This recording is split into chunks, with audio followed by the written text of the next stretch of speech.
Hello friends, Sachin ബ്ലോഗറിൻ്റെ പുതിയൊരു വീഡിയോയിലേക്ക് നിങ്ങൾക്ക് സ്വാഗതം. അപ്പോൾ നിങ്ങൾക്ക് ഞാൻ പതിവ് പോലെ ഇന്നൊരു ആപ്ലിക്കേഷൻ പരിചയപ്പെടുത്താനോ അല്ലെങ്കിൽ ഒരു ട്രാവൽ വീഡിയോ ആയിട്ടല്ല വന്നിരിക്കുന്നത്. ഇൻസ്റ്റഡ് ഞാനൊരു ഒരു ഡിവൈസ് നിങ്ങളെ പരിചയപ്പെടുത്താനാണ് ഇന്ന് ഉദ്ദേശിക്കുന്നത്. അപ്പോൾ നിങ്ങൾ പലപ്പോഴും കണ്ടിട്ടുണ്ടാകും ബൈക്കേഴ്സിൻ്റെയൊക്കെ ഹെൽമെറ്റിൽ അവർ ക്യാമറ ഘടിപ്പിച്ച് യാത്ര ചെയ്യുന്നതും അതേപോലെ അണ്ടർ വാട്ടർ സ്കൂബ ഡൈവിങ്ങിനൊക്കെ പോകുമ്പോൾ ചിലർ ചില ക്യാമറ വയ്ക്കുന്നതൊക്കെ നിങ്ങൾ കണ്ടിട്ടുണ്ടാകും. ഒന്നുകിൽ നേരിട്ടോ അതോ നിങ്ങൾ ടി വിയിലോ നിങ്ങളത് കണ്ടിട്ടുണ്ടാകും. അപ്പോൾ ഏതാണ് അവർ വയ്ക്കുന്ന ക്യാമറ, അല്ലെങ്കിൽ എങ്ങനെയാണ് അവർ ഈ അണ്ടർ വാട്ടർ ഷോട്ടുകളോ അല്ലെങ്കിൽ ഡ്രൈവ് ചെയ്യുമ്പോൾ ഷോട്ടുകളൊക്കെ എടുക്കുന്നത്, അതിന് ഉപയോഗിക്കുന്നത് എന്താണ്, അപ്പോൾ അതിനെപ്പറ്റിയാണ് ഇന്ന് എൻ്റെ വീഡിയോ. അപ്പോൾ അധികം സമയം കളയാതെ നമുക്ക് വീഡിയോയിലേക്ക് കിടക്കാം.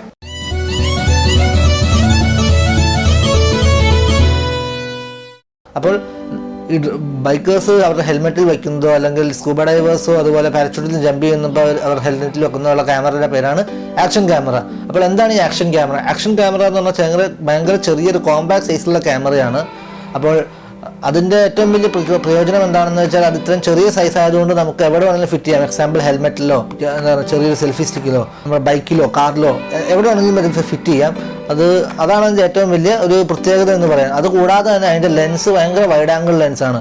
വൈഡ് ആംഗിൾ ലെൻസ് എന്ന് ഉദ്ദേശിക്കുന്നത് നല്ല വിട്ടുള്ള ഏരിയ ഫ്രെയിമിൽ വരുത്ത ലെൻസുകളെയാണ്. അപ്പോൾ ഈ ആക്ഷൻ ക്യാമറയുടെ ലെൻസുകൾ വളരെ വൈഡ് ആംഗിളാണ്. അതുകൊണ്ട് തന്നെ ഈവൻ നമ്മുടെ ഹെൽമെറ്റിലോ നമ്മുടെ ബൈക്കിലോ എവിടെ വെച്ചാൽ അത് ഫുള്ളായിട്ട് നല്ല വിഡ്ത്തിൽ അത് അവരുടെ ഫ്രെയിം റെക്കോർഡ് ചെയ്യാൻ സാധിക്കും. അതേപോലെ തന്നെ പല ആക്ഷൻ ക്യാമറയും പല പ്രത്യേകതയാണ്. ചില വില കൂടിയ ആക്ഷൻ ക്യാമറകൾ അണ്ടർ വാട്ടറിലും പ്രവർത്തിക്കും, വില കുറഞ്ഞവ അത്ര അണ്ടർ വാട്ടറിൽ ഉപയോഗിക്കാൻ പറ്റില്ല. അങ്ങനെ പല പ്രത്യേകതകളാണ് ആക്ഷൻ ക്യാമറകൾക്കുള്ളത്. അപ്പോൾ ഇന്ന് ഞാൻ പരിചയപ്പെടുത്താൻ പോകുന്ന ആക്ഷൻ ക്യാമറ ഗോപ്രോവിൻ്റെ ഹീറോ 5 എന്നുള്ള മോഡലാണ്. ആക്ഷൻ ക്യാമറ ലോകത്ത് പലതരപ്പുണ്ടെങ്കിലും ലോകത്ത് ഏറ്റവും കൂടുതൽ ഫേമസ് ആയും ആക്ഷൻ ക്യാമറ ഉണ്ടാക്കുന്ന ഒരു കമ്പനിയാണ് ഗോപ്രോ. അപ്പോൾ ഗോപ്രോയുടെ ലേറ്റസ്റ്റ് മോഡലാണ് ഹീറോ 5 എന്ന ക്യാമറ. അപ്പോൾ ആ ക്യാമറയാണ് നിങ്ങളെ കാണിക്കാൻ ഉദ്ദേശിക്കുന്നത്. അപ്പോൾ ഇതാണ് ആ ക്യാമറ. നിങ്ങൾക്ക് കാണാം ഇത്രയും ചെറിയതാണ് ക്യാമറ. എൻ്റെ വിരലിൻ്റെ പകുതിയാണ് ഇതിൻ്റെ സൈസുള്ളൂ. അപ്പോൾ വീതി ഇതിൻ്റെ മുക്കാൽ ഭാഗം, അതിൻ്റെ പൊക്കം ഒരു അരവിരലിൻ്റെ അത്രയേ ഉള്ളൂ. അപ്പോൾ ഇത്രയും ചെറിയ ക്യാമറയാണ്. പക്ഷേ ഇതിൻ്റെ ഷോട്ട് എന്ന് പറഞ്ഞാൽ ഭയങ്കര വൈഡ് ആംഗിളാണ്. അതേപോലെ ഈ ക്യാമറയുടെ പ്രത്യേകത എന്താണെന്ന് വെച്ചാൽ ഇത് 30 മീറ്റർ വെള്ളത്തിൻ്റെ അടിയിലേക്ക് പോയാലും ഇത് വാട്ടർ റെസിസ്റ്റൻ്റ് ആണ്. അപ്പോൾ അത്രയും വാട്ടർ പ്രഷർ വരെ ഇത് വാട്ടർ റെസിസ്റ്റൻ്റ് ആയിട്ടിരിക്കും. അതുകൊണ്ട് നിങ്ങൾക്ക് നിങ്ങളുടെ സ്വിമ്മിങ്ങിൻ്റെ സമയത്തോ സ്കൂബ ഡൈവിങ്ങിൻ്റെ സമയത്തോ വേറെ വാട്ടർ സ്പോർട്ടിൻ്റെ സമയത്തോ നിങ്ങൾക്ക് ഇത് ഉപയോഗിക്കാവുന്നതാണ്. അപ്പോൾ ഈ ഗോപ്രോ ഹീറോ 5 ആക്ച്വലി ഞാൻ മേടിച്ചത് ആമസോണിൽ നിന്നാണ്. ഞാൻ മേടിച്ചപ്പോൾ ഇത് 36,000 രൂപയായി. ഇപ്പോഴത്തെ വില ഞാൻ കറക്റ്റ് നോക്കിയില്ല, എന്നാലും അധികം വില പറയാൻ സാധ്യതയില്ല. 30,000 32,000 മുകളിൽ തന്നെ ആയിരിക്കും ഇപ്പോൾ അതിൻ്റെ വില. അപ്പോൾ ഞാനിത് അൺബോക്സിങ്ങോ അതോ ഇതിൻ്റെ റിവ്യൂ ഒന്നും അല്ല ഇപ്പോൾ ചെയ്യാൻ പോകുന്നത്. ഇത് ഈ ക്യാമറ എന്താണെന്നും ഏതൊക്കെ മോഡ്സ് ആണുള്ളതെന്നും അല്ലെങ്കിൽ ഇതിൽ എന്തൊക്കെ ഭാഗങ്ങളാണ് അടങ്ങിയിരിക്കുന്നതെന്നും ആണ് ഞാനിപ്പോൾ വീഡിയോയിലൂടെ നിങ്ങളെ പരിചയപ്പെടുത്താൻ ശ്രമിക്കുന്നത്.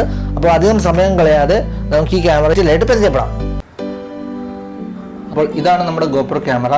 ഇതിൻ്റെ ഫ്രണ്ട് ഭാഗം നോക്കിയാൽ നിങ്ങൾക്ക് രണ്ട് കാര്യങ്ങളാണ് കാണാൻ പറ്റുന്നത്. ഒന്ന് ഈ ലെൻസാണ് വൈഡ് ആംഗിൾ ലെൻസ്. അതുകൊണ്ട് ഈ ലെൻസ് വെച്ച് നമുക്ക് ഭയങ്കര വൈഡ് ഷോട്ട്സ് കിട്ടുന്നതാണ്. അതേപോലെ തന്നെ ഇത് ഡിസ്പ്ലേ ആണ്. ഇതിലാണ് നമ്മുടെ ഈ ഏത് ടൈപ്പ് സെറ്റിംഗ് ആണ് വെച്ചിരിക്കുന്നത്, ഫോട്ടോ ആണോ വീഡിയോ ആണോ എന്നൊക്കെയുള്ള ഡിസ്പ്ലേ ഇതിലാണ് കാണിക്കുന്നത്. അതേപോലെ പുറകുവശത്ത് പോയാൽ ഇതിൻ്റെ മെയിൻ ഡിസ്പ്ലേ കാണാനാവും. ഇതിൻ്റെ മെയിൻ ഡിസ്പ്ലേ എന്ന് പറഞ്ഞാൽ ഇത് രണ്ട് കാര്യങ്ങളാണ്. ഒന്ന് നമ്മൾ എന്താണ് ഷൂട്ട് ചെയ്യുന്നതെന്ന് കാണാനും, രണ്ടാമത് ടച്ച് സ്ക്രീൻ വഴി, ഇതൊരു ടച്ച് സ്ക്രീൻ ഡിസ്പ്ലേ ആണ്. അപ്പോൾ ടച്ച് സ്ക്രീൻ വഴി നമുക്കിതിൻ്റെ കൺട്രോൾസ് അഡ്ജസ്റ്റ് ചെയ്യാനും പറ്റുന്നതാണ്. നമ്മൾ മോഡിലേക്ക് നോക്കുകയാണെങ്കിൽ ഇത് ഒരു മൈക്രോഫോൺ ഇവിടെയും പിന്നെ സൈഡിൽ ഇവിടെയും കാണാവുന്നതാണ്. അപ്പോൾ ഇത് 2 എക്സ്റ്റേണൽ മൈക്രോഫോണാണ് ഉള്ളത്. അപ്പോൾ അതാണ് നമ്മുടെ ഓഡിയോ റെക്കോർഡ് ചെയ്യുന്നത്. ഇത് കൂടാതെ നമുക്കിതിൽ എക്സ്റ്റേണൽ മൈക്രോഫോണും ഫിറ്റ് ചെയ്യാം. അതിനായി ഇവിടെ ഒരു മിനി USB സ്ലോട്ടാണ് കൊടുത്തിരിക്കുന്നത്. ഈ സ്ലോട്ടാണ് മിനി USB സ്ലോട്ട്. അപ്പോൾ സാധാരണ മൈക്ക് നമുക്ക് ഫിറ്റ് ചെയ്യാൻ പറ്റില്ല, കാരണം എല്ലാ എക്സ്റ്റേണൽ മൈക്കും 3.5 mm ജാക്കാണുള്ളത്. അപ്പോൾ അതിനു വേണ്ടി നമുക്ക് സെപ്പറേറ്റ് അഡാപ്റ്റർ വാങ്ങിക്കേണ്ട ആവശ്യമുണ്ട്. പക്ഷേ ആ അഡാപ്റ്റർ ഞാനിപ്പോൾ വാങ്ങിച്ചില്ല, കാരണം അഡാപ്റ്ററിന് ഭയങ്കര വിലയാണ്. ഓൾമോസ്റ്റ് 5,000 രൂപയാണ് അതിൻ്റെ ഇന്ത്യൻ മാർക്കറ്റിലെ വില.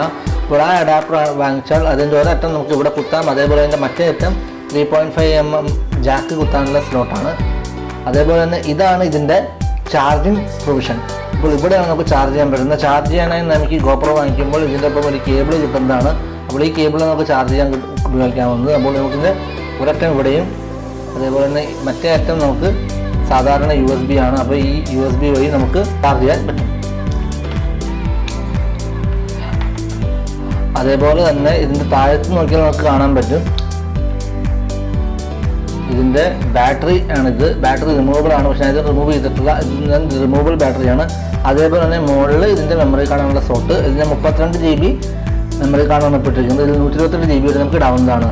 അപ്പോൾ ഈ ബാറ്ററി എന്ന് പറഞ്ഞാൽ നമുക്ക് ഫുൾ ചാർജ് ചെയ്താൽ ഏകദേശം 1.5 മണിക്കൂർ 1080p വീഡിയോ റെക്കോർഡ് ചെയ്യാൻ പറ്റും. അതേപോലെ തന്നെ ഫുൾ ചാർജ് ഡ്രെയിൻ ആയാലും ഈ ബാറ്ററി വളരെ പവർഫുൾ ആണ്. നമുക്കത് 20-25 മിനിറ്റ് കൊണ്ട് നമുക്ക് 0% നിന്നും 100% ചാർജ് ചെയ്യാനും പറ്റും. ഇതിൻ്റെ ഓപ്പറേറ്റിംഗ് ബട്ടൺസ് എന്ന് പറഞ്ഞാൽ 2 ബട്ടണാണ് ഇതിനുള്ളത്, ഒന്ന് സൈഡിലും ഒന്ന് മുകളിലും. ഇതിൻ്റെ മെയിൻ ബട്ടൺ ഇതാണ്. ഇത് വെച്ച് നമുക്ക് പവർ ഓൺ ഓഫ് ചെയ്യാനും അതേപോലെ തന്നെ മോഡ്, അതായത് വീഡിയോ, ഫോട്ടോ എന്നീ മോഡുകൾ സെലക്ട് ചെയ്യാനും പറ്റും. മോഡിലുള്ള ബട്ടൺ വെച്ച് നമുക്ക് വീഡിയോ സ്റ്റാർട്ട് ചെയ്യാനും സ്റ്റോപ്പ് ചെയ്യാനും അതേപോലെ ഫോട്ടോ ക്ലിക്ക് ചെയ്യാനുള്ള ബട്ടണാണ് മോഡിലുള്ളത്. അപ്പോൾ നമുക്ക് ഓൺ ചെയ്ത് നോക്കാം. ഓൺ ചെയ്യാനേ ഞാൻ ഈ ബട്ടൺ ക്ലിക്ക് ചെയ്യുന്നതാണ്. അപ്പോൾ ഗോപ്രോ ഓണാകുമ്പോൾ തന്നെ ഇവിടെ നമുക്കൊരു റെഡ് ബൾബ് വന്ന് നിങ്ങൾ കണ്ടിരിക്കാം. അപ്പോൾ ഇതേപോലെയാണ് ഇതിൻ്റെ ഡിസ്പ്ലേ കാണാം. ഇതിൻ്റെ മുകളിൽ കാണിക്കുന്ന ഡിസ്പ്ലേ എന്ന് പറഞ്ഞാൽ 1 മണിക്കൂർ 21 മിനിറ്റ് നമുക്ക് ഇതിൻ്റെ വീഡിയോ റെക്കോർഡ് ചെയ്യാം എന്നതിൽ കാണിക്കുന്നു. അതേപോലെ തന്നെ ഇപ്പോൾ ഇത് വീഡിയോ മോഡിലാണ് കിടക്കുന്നത്. റെസൊല്യൂഷൻ 1080p ആണ്. ഫ്രെയിം 60 ഫ്രെയിമാണ്. അതുകൊണ്ട് 1080pയിൽ 60 ഫ്രെയിം പെർ സെക്കൻഡ് വരെ റെക്കോർഡ് ചെയ്യാൻ പറ്റും. ഓൾറെഡി ഓൾമോസ്റ്റ് 4K വീഡിയോയും റെക്കോർഡ് ചെയ്യാം. അപ്പോൾ നിങ്ങൾക്ക് മനസ്സിലാകുന്നത് എത്ര പവർഫുള്ളാണ് ഇത് നമുക്ക് മനസ്സിലാക്കാം. അതേപോലെ ഇതിൻ്റെ ഫോർമാറ്റാണ്. അപ്പോൾ നമുക്ക് ഇതിൻ്റെ വീഡിയോ എന്നുള്ളത് നമുക്ക് ഫോട്ടോ മോഡിലേക്ക് മാറ്റുന്നുണ്ടെങ്കിൽ നമുക്കിവിടെ ക്ലിക്ക് ചെയ്യാം. അപ്പോൾ ഇതിൻ്റെ മോഡ് മാറുന്നതാണ് നോക്കാം. അപ്പോൾ നമുക്കിത് ഫോട്ടോ മോഡിലേക്ക് പോയി. അപ്പോൾ ഇത് 12 mega pixel photo format, linear format എന്ന് കാണിക്കുന്നു. ഒന്നും കൂടെ ക്ലിക്ക് ചെയ്താൽ ബേസ്റ്റ് മോഡിൽ ഫോട്ടോ എടുക്കുകയാണെങ്കിൽ നമുക്കിത് 1/13, അതായത് ഒരു ബേസ്റ്റിൽ നമ്മൾ ഫോട്ടോ ബട്ടൺ പ്രസ് ചെയ്താൽ അത് 30 ഫോട്ടോ എടുക്കും. എന്നിട്ട് അതിൽ നമുക്ക് ഏറ്റവും നല്ലത് എന്ന് തോന്നുന്ന ഫോട്ടോ സെലക്ട് ചെയ്യാം. അതേപോലെ തന്നെ അടുത്ത മോഡ് എന്താണെന്ന് നോക്കാം. അടുത്ത മോഡ് ടൈം ലാപ്സ് ഫോട്ടോ ആണ്. ടൈം ലാപ്സ് ഫോട്ടോ നമ്മൾ മെയിനായിട്ട് ഉപയോഗിക്കുന്നത് ഇപ്പോൾ നിങ്ങൾ കണ്ടിട്ടുണ്ടാകും ടൈം ലാപ്സ് ഫോട്ടോഗ്രാഫി, സൂര്യൻ അസ്തമിക്കുന്നത്, ക്ലൗഡ്സ് മൂവ് ചെയ്യുന്നതൊക്കെ. അപ്പോൾ ടൈം ലാപ്സ് ഫോട്ടോയാണ് ഈ മോഡ്. ഇതിൽ ഇൻ്റർവൽ 0.5 സെക്കൻഡ് എഴുതിയിട്ടുണ്ട്. അതായത് ഓരോ ടൈം ലാപ്സ് മോഡിൽ ഇട്ടാൽ ഓരോ 0.5 സെക്കൻഡിലും ഇത് ഫോട്ടോ എടുത്ത് സ്റ്റോർ ചെയ്യുന്നതാണ്. അത് കഴിഞ്ഞ് നമുക്കിത് വീഡിയോ ഫോർമാറ്റാക്കി ഒരു ടൈം ലാപ്സ് വീഡിയോ ഉണ്ടാക്കുന്നതാണ്. ടൈം ലാപ്സ് വീഡിയോ എങ്ങനെയാണ് ഉണ്ടാക്കുന്നതെന്ന് അടുത്ത വീഡിയോയിൽ ഞാൻ കാണിച്ചു തരാം. വീണ്ടും ക്ലിക്ക് ചെയ്താൽ വീണ്ടും അത് വീഡിയോ മോഡിൽ പോകും. അപ്പോൾ വീഡിയോ മോഡിൽ നമുക്ക് എന്തൊക്കെ സെറ്റിംഗ് ആണുള്ളത് നമുക്ക് നോക്കാം. റെസൊല്യൂഷൻ ചേഞ്ച് ചെയ്യാനായിട്ട് നമുക്ക് റെസൊല്യൂഷൻ എന്നുള്ള ബട്ടൺ ക്ലിക്ക് ചെയ്യുക. ക്ലിക്ക് ചെയ്താൽ നമുക്ക് മോഡിൽ കാണാം റെസൊല്യൂഷൻ 1040, അതേപോലെ 4K വരെ ഇതിൻ്റെ റെസൊല്യൂഷൻ നമുക്ക് പോകുന്നതാണ്. പക്ഷേ 4Kയിൽ നമുക്ക് 30 ഫ്രെയിം പെർ സെക്കൻഡാണ് കിട്ടുകയുള്ളൂ. അതുകൊണ്ട് 4K ചെയ്തിട്ട് ഫ്രെയിംസ് പെർ സെക്കൻഡ് നമുക്ക് 30 ആക്കാം. ഓക്കെ. അതേപോലെ തന്നെ ഫ്രെയിം പെർ സെക്കൻഡ് മാറ്റാനായിട്ട് നമുക്ക് ഓപ്ഷൻ ഉണ്ട്. നമുക്ക് ഓരോന്ന് ഓരോന്നായിട്ട് ഇങ്ങനെ മാറ്റാം. ഓക്കെ.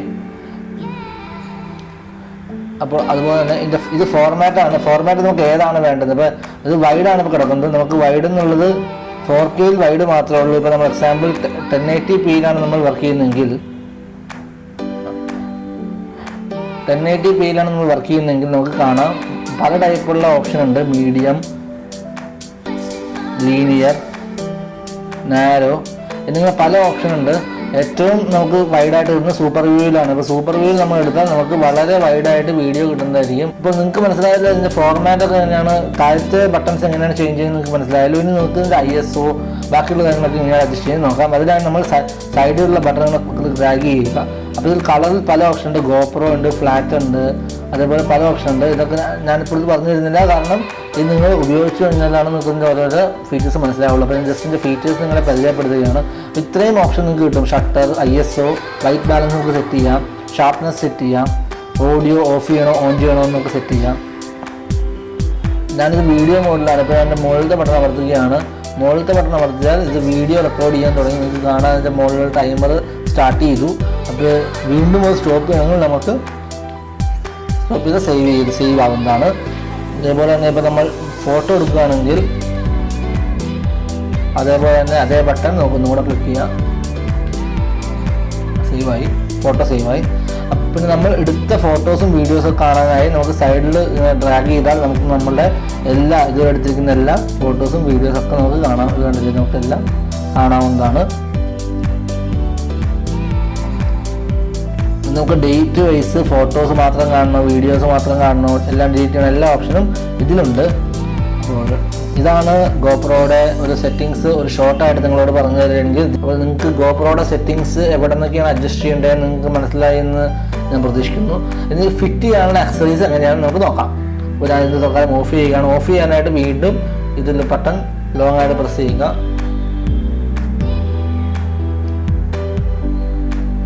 ഓഫായി. അപ്പോൾ ഇത് ഫിറ്റ് ചെയ്യാനായിട്ട് ഇപ്പോൾ ഇങ്ങനെ നമുക്ക് ഫിറ്റ് ചെയ്യാൻ പറ്റില്ലല്ലോ. മെയിനായിട്ട് ഫിറ്റ് ചെയ്യേണ്ടത് എങ്ങനെയാണെന്ന് വെച്ചാൽ, ഫിറ്റ് ചെയ്യാനായിട്ട് നമുക്കൊരു ആക്സറി വേറെ കിട്ടുന്നുണ്ട്. GoPro നമ്മൾ വാങ്ങിക്കുമ്പോൾ തന്നെ ഇതതിൻ്റെ കൂടെ കിട്ടുന്നതാണ്. ഇതിൽ നമ്മൾ GoPro ഫിറ്റ് ചെയ്യാനായിട്ട് നമ്മൾ GoPro ഇങ്ങനെ കയറ്റി വയ്ക്കുക. വേറൊരു കാര്യം പറയാനുള്ളത്, ഈ GoPro എന്നുള്ളത് 30 മീറ്റർ വരെ അടിയിൽ വെള്ളം റെസിസ്റ്റൻ്റ് ആണ്. അപ്പോൾ അത്രയും പ്രഷർ ഇത് ഹാൻഡിൽ ചെയ്യും. അപ്പോൾ ഇങ്ങനെ ആണ് GoProൻ്റെ ഒരു നമുക്ക് ഫിറ്റ് ചെയ്യാനുള്ള സെറ്റപ്പ് ഉള്ളത്. ഈ സെൽഫി സ്റ്റിക്കിൽ ഫിറ്റ് ചെയ്യണം. ഇത് നമുക്ക് സെൽഫി സ്റ്റിക്കിൽ ഫിറ്റ് ചെയ്യണമെങ്കിൽ ഇത് എടുക്കുക. സെൽഫി സ്റ്റിക്കിൻ്റെ അറ്റത്ത് നമ്മുടെ GoProൻ്റെ ആക്സറി ഫിറ്റ് ചെയ്യുക. ഇത് റിമൂവ് ചെയ്തിട്ട്